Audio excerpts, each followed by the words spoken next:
âne et de mulets. Quand il mit les pieds dans son amour de village, tout n'est plus comme avant.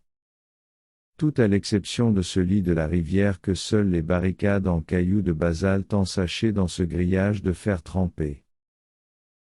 Tout à l'exception de ces grottes cachées derrière ces portes blindées de tôles renforcées pour décourager ces larcins des temps modernes qui trouvent paisible cette vie de braqueurs infortunés pendant ces nuits abandonnées à leur noirceur quand la lune en vint cachée par ces nuages d'hiver lourdement imbibés.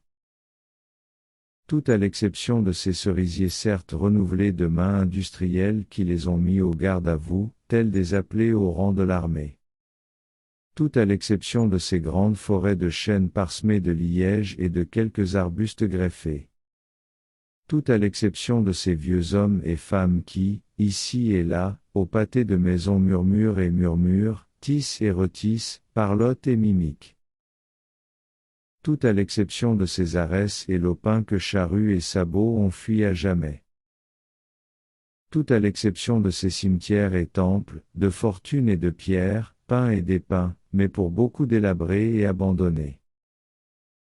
Tout n'est pas perdu point ce béton, fils d'abandon, a eu raison de ce viaduc qui, du temps des beaux jours, traversait majestueusement mon village, au pied de nos maisons, au dos de maisons, à l'antre de bâtiments.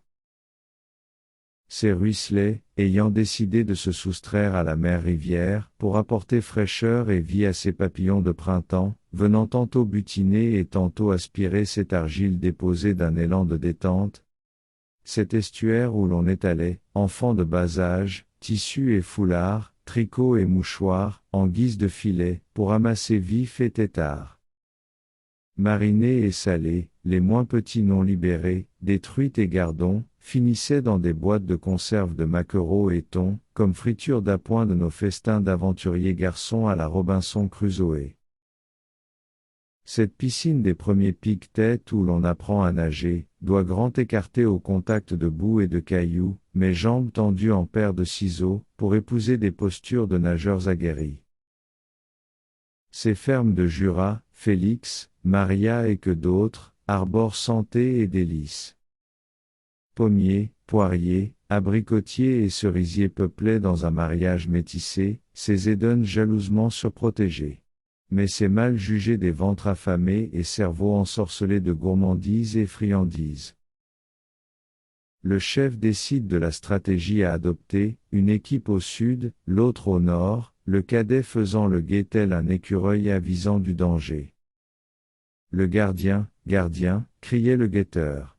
L'autre équipe pénétra et chargea ce qui sera, quand le calme reviendra la récompense de nos efforts de voleurs insouciants mais repus. Le dessert dans nos pulls, poches et sacs, nous attaquons notre activité de prédilection, la chasse. Armés de lance-pierres et de munitions, nous entrions dans ces forêts bordant notre village.